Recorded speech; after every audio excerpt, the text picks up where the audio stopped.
My name is Kenton Zerbin. Welcome to the Tiny House Master Plan, Season 2.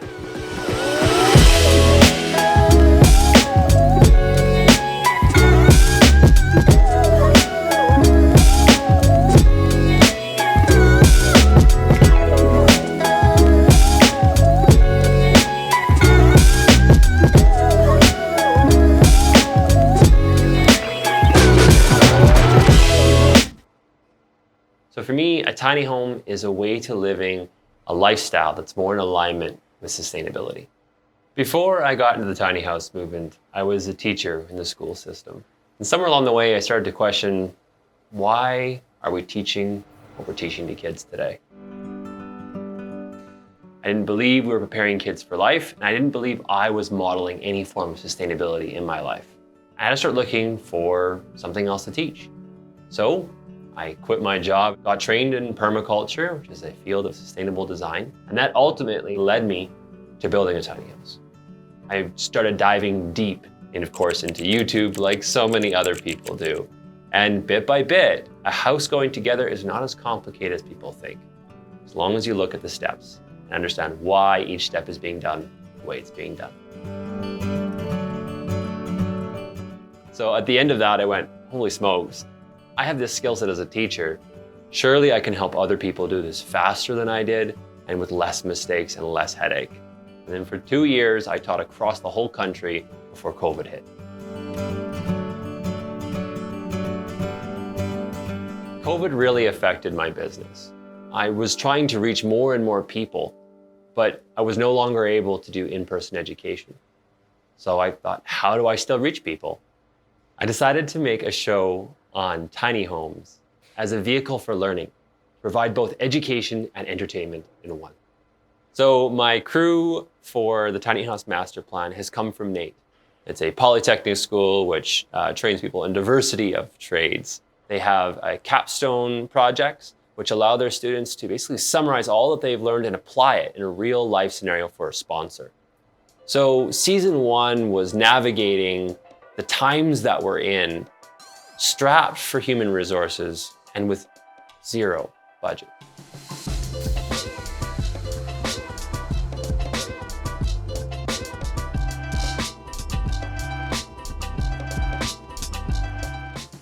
We started off with a trailer, then we popped up our metal framing, then we put on our zip sheathing on the outside of the house, then we put in our windows, and then we more or less broke there for season 1 to send the house off to a sponsor to help engineer the back wall. In season 2, we have to complete the tiny house. We need to complete the thing from outside to in. We've got siding, roofing, solar panels, insulation, interior walls, and then from front to back, all of the rooms. So many things to get done. And it needs to get done on time because we're going on a tour. We're taking this tiny house across the country. We provide a show for free, we give away a house for free, and we bring our communities together everywhere we go with this house. We got a lot of work to do. Season 2, here we go. Let's get to the siding.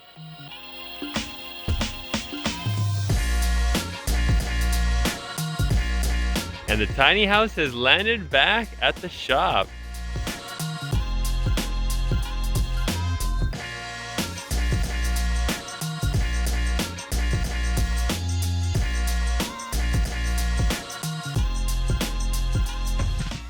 The siding has arrived!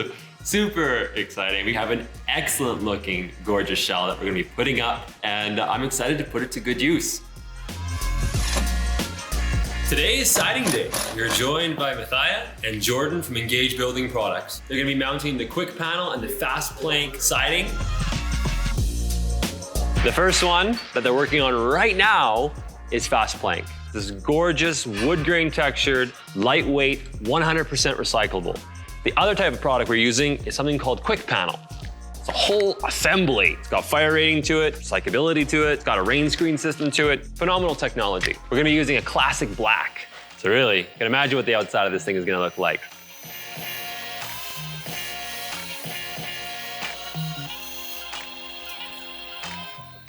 I have to say, it's such a pleasure to be working with Jordan and Mathia. They both really know their product, they're very passionate, and they're good educators.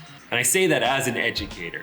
They're trying their best to speed train me. And that's exactly what these guys do professionally. Drive around the country, working with other professionals on large projects to train up their siders to install this product. So this is a speed version of training. I only have them for this week. Hopefully they can train me, so I'm confident, and they help us get through all of the tricky areas on this house.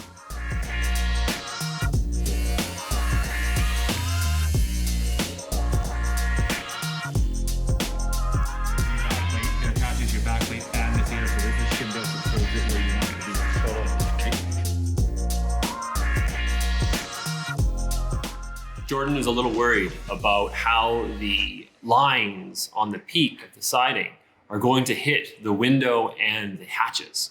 What we're gonna do is we are going to change the lines. So they align with the bottom of our windows, and also so that our hatch, where the water goes in, is on top of the black siding. We're gonna go and throw up the new lines. So one of the main things that you have to worry about when you're building a house is how do you deal with water?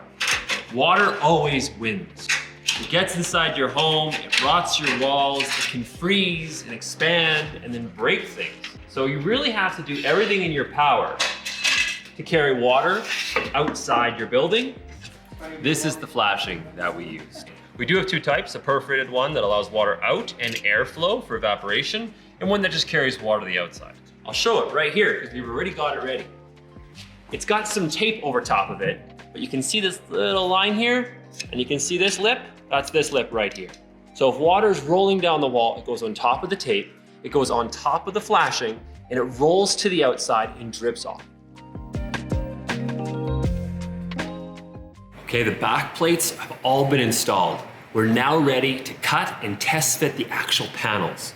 Now, there's a lot of precision cutting and measuring to be done here. Thankfully, we've got Jordan and Mathai here with their tools and expertise. But I'm also a little worried.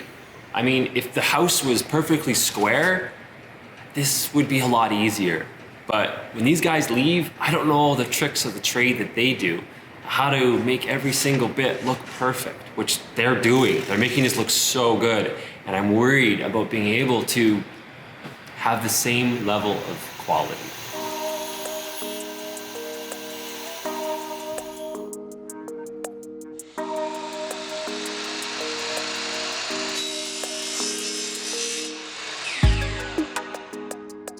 Okay, so we have another problem.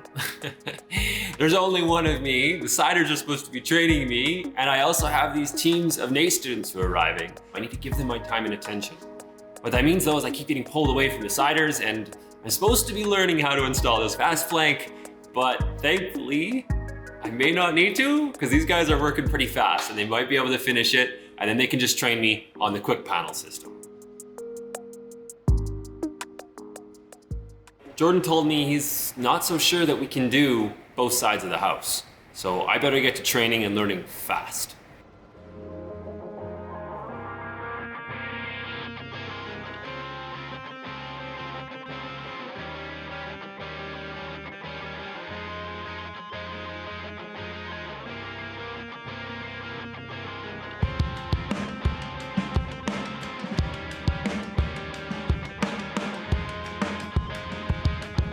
So we did as much as we could this week. But Jordan and Mathai have to drive back to Calgary now. We didn't get the back side of the house done, but that's okay. They trained me enough. I think I can do it. I think. We'll find out.